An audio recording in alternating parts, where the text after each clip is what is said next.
और नेपाल में जेएनजी कार्यकर्ताओं के बीच आधी रात को जोरदार भिड़ंत हो गई है। सेना मुख्यालय के बाहर 3 अलग अलग गुट आमने सामने आ गए और आपस में हाथापाई करने लगे।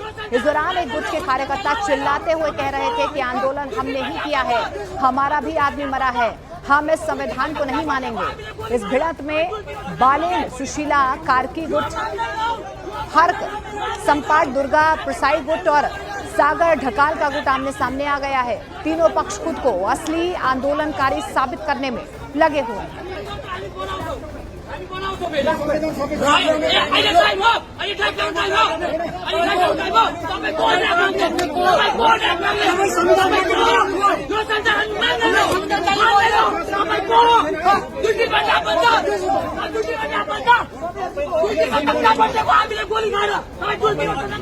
के भने अर्को चाहिँ अप्सन देखेन मैले। अर्को साम्पाङ त त्यो बोलेर हुँदैन नि, त्यो धरान चला जस्तो होइन, काठमाडौँ चलाउनुपर्छ, देश चलाउनुपर्छ। त्यो हिसाबले चाहिँ सुशीला कार्की जति सक्षम अरू छैन। यो अहिलेको नयाँ प्रधानमन्त्री जस्तै मैले मेरो मनले बालेनलाई खोजेको रोजेको हो है।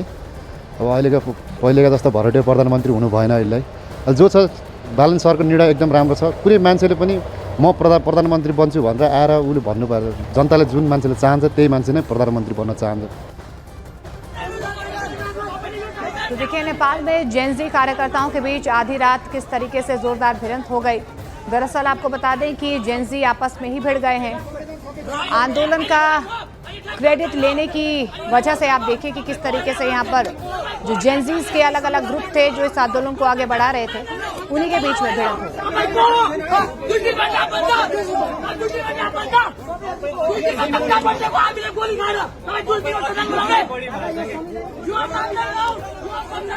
और देखिए इस बीच काठमांडू में आज सुबह 6 से 10 बजे तक कर्फ्यू में थोड़ी ढील दी गई है। इस दौरान सेना की तैनाती शहर के हर सड़क, हर चौराहे पर साफ तौर पर देखी भी जा रही है।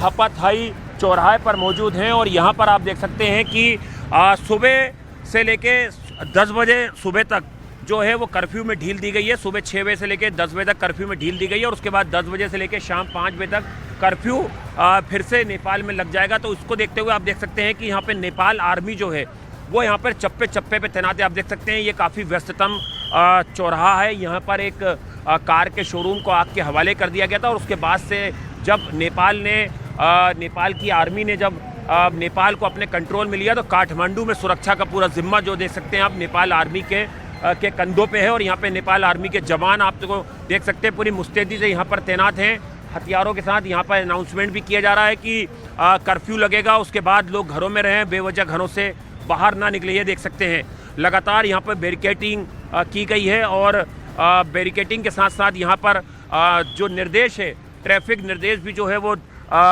यहाँ पर आर्मी के जवान यहाँ के जो लोग हैं उन्हें दे रहे हैं, उनसे जानकारी भी ले रहे हैं कि वो कहाँ जाना चाहते हैं। और इसी तरह के हालात नेपाल में जगह जगह पे हमें देखने को मिल रहे हैं जहाँ पर कि जो आर्मी की मुस्तैदी है वो पूरे शहर में इस समय देखी जा रही है। और देखिए नेपाल में जारी जेएनजी आंदोलन ने सियासत और सेना दोनों के लिए चुनौती यहां पर खड़ी कर दी है। सेना प्रमुख जनरल अशोक राज सिंहदेल का प्रस्ताव युवाओं ने ठुकरा दिया है। अशोक राज सिंहदेल ने सुझाव दिया था कि प्रदर्शनकारी नेता राष्ट्रीय स्वतंत्र पार्टी और दुर्गा प्रसाई से बातचीत करें, लेकिन जेएनजी प्रतिनिधियों ने इसे अस्वीकार कर दिया। अब सेना मुख्यालय प्रदर्शनकारियों से सीधी बातचीत की तैयारी यहां पर करता हुआ नजर आ रहा है।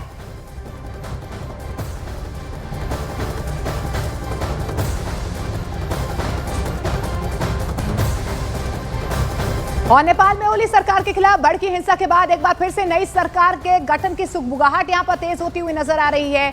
जेएनजी ग्रुप के ग्रुप समेत नेपाल की सभी राजनीतिक पार्टियों ने पूर्व चीफ जस्टिस सुशीला कार्की के नाम पर मुहर लगा दी है, जिसके बाद माना तो यही जा रहा है कि नेपाल की अगली कमान सुशीला कार्की ही संभालेंगी।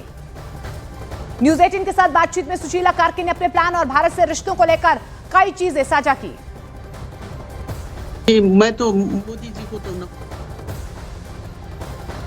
नेपाल की जनता और भारत के जनता के बीच में इतना अच्छा रिलेशन है कि बहुत अच्छा रिलेशन है। बहुत सारे हमारे रिश्तेदार हैं, बहुत सारे हमारे परिचित हैं, जिनको कुछ हुआ तो हमको आंखों में आंसू आती है। हमें इतना हमारा सद्भाव है, प्रेम है, वो लोग बहुत हम लोग को मानते हैं, प्यार करते हैं, ये हम जानते हैं। हमारे और भारत के बीच में, जनता के बीच में अच्छा संबंध है, हम जानते हैं। और एक्सपेक्ट तो ये है, इंडिया ने, भारत ने सभी समय पर नेपाल को सहयोग किया है, मदद किया है। अब ये बीच बीच में हम लोग बहुत नजदीक हैं, तो एक कहावत है, जब बहुत किचन में वो बर्तन बहुत एक साथ होता है, उसके बीच में कुछ आवाज निकलता है, वही है। मैं तो मोदी जी को तो नमस्कार करती हूँ पहले। I have good impression about Modi जी।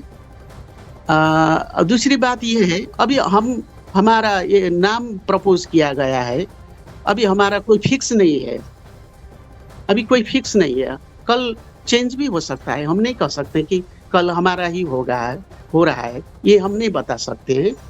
हम लोग बातें करेंगे कि जब इंटरनेशनल मामला होता है, जब दो देश के बीच का मामला होता है, उसमें तो कुछ लोग बैठ करके एक पॉलिसी बनाकर ना बोला जाता है। इसलिए अभी I am very much impressed with Indian leaders. और देखिए कैसे अंतरिम पीएम का नाम सामने आया है, आपको ये भी तफसील से बता देते हैं। दरअसल आपको ये भी बता दें कि जेनजी नेताओं की 5 घंटे की वर्चुअली मीटिंग हुई। देखिए जेनजी नेताओं की मीटिंग होती है, इसके अलावा आपको ये भी बता दें कि सुशीला कार्की के साथ देश के हालातों पर चर्चा होती है, जो इस वक्त हालात बने हुए हैं। और मीटिंग के बाद सुशीला कार्की और बालेन शाह में एक मीटिंग की जाती है। मीटिंग के बाद सुशीला कार्की और बालेन शाह में वोटिंग होती है। सुशीला कार्की को 58, बालेन शाह को 32% वोट मिले। जेनजी नेपाल ट्विटर पोल के जरिए ये वोटिंग हुई है। सुशीला कार्की को 58.9% वोट के साथ युवाओं ने अपना नेता चुना।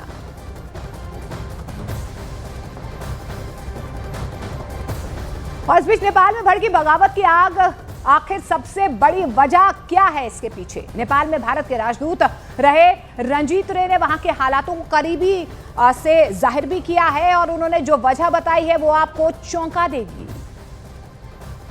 नेपाल में भारत के पूर्व राजदूत रंजीत रे हमारे साथ हैं। इन्होंने काठमांडू डिलेमा भी लिखी है, जिसमें नेपाल की सियासत का जिक्र है। हमारे साथ खास तौर पे बातचीत करने के लिए नेपाल में जो मौजूदा स्थिति है, मौजूदा संकट है। रंजीत रे साहब, न्यूज़ 18 इंडिया से बातचीत करने के लिए बहुत बहुत धन्यवाद। क्यों हुआ ये? देखिए, इसके बहुत सारे कारण हैं। जो इमीडिएट कारण था वो ये था कि जो सोशल मीडिया ऐप्स हैं, जो स्पेशली जो यंग लोगों के लिए बहुत लोकप्रिय हैं, उनकी लाइफ उस पर रिवॉल्व करती है, उनकी लाइवलीहुड्स, मतलब उसको पैसे कमाने का भी एक ज़रिया है। नेपाल के इतने लोग विदेशों में रहते हैं, तो ये ऐप्स बंद कर दिए गए। और इसलिए बंद किए गए कि ये जो कंपनीज़ जो ये ऐप्स चलाती हैं वो रजिस्टर्ड नहीं कर रही थी नेपाल के साथ। तो ये बहुत एक हाई हैंडेड सा अप्रोच था। मुझे लगता है कि इसमें कोई मिडिल पाथ निकालना चाहिए था कंपनी से बातचीत करके। तो जब ये ऐप्स बंद करे तो बहुत जनता में आक्रोश हुआ, और ख़ास तौर जो जेन जी जो कहते हैं हम लोग, 15 से 30 साल के जो नवयुवक हैं, युवा हैं, बहुत आक्रोश हुआ।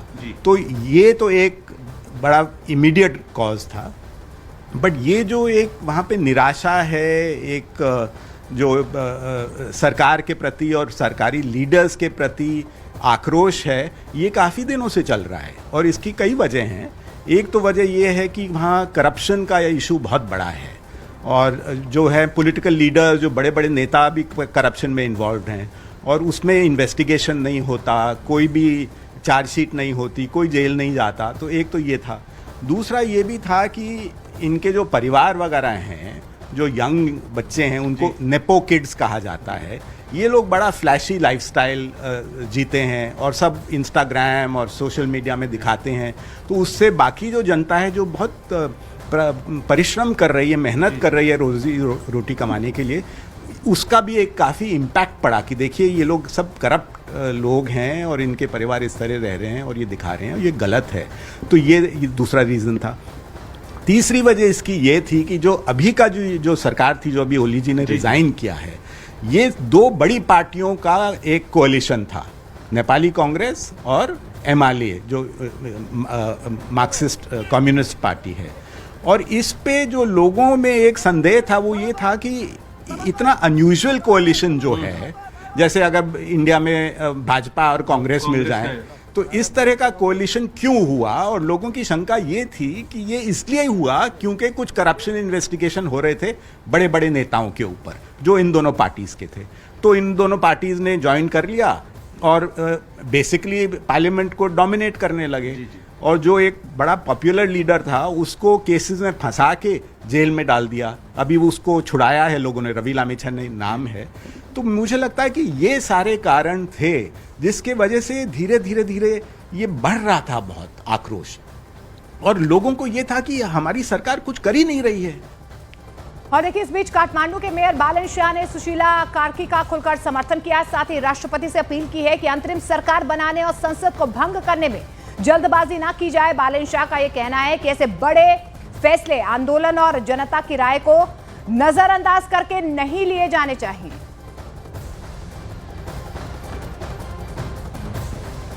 और देखिए, अपने लेटर में बालन शाह ने क्या कुछ लिखा है वो भी आपको दिखाते हैं। उन्होंने लिखा है कि प्रिय जेनजी और सभी नेपालियों से मेरा अनुरोध है, ये देखिए हम आपको लेटर में जो चीजें लिखी गई हैं वो बताने की कोशिश कर रहे हैं कि अब देश एक अलग स्थिति में है जो इतिहास में नहीं है। अब आप सुनहरे भविष्य की ओर कदम बढ़ा रहे हैं। कृपया इस समय घबराएं नहीं, धैर्य रखें। अब देश अंतरिम सरकार के पास जा रहा है जो देश में नए चुनाव करवाएगी।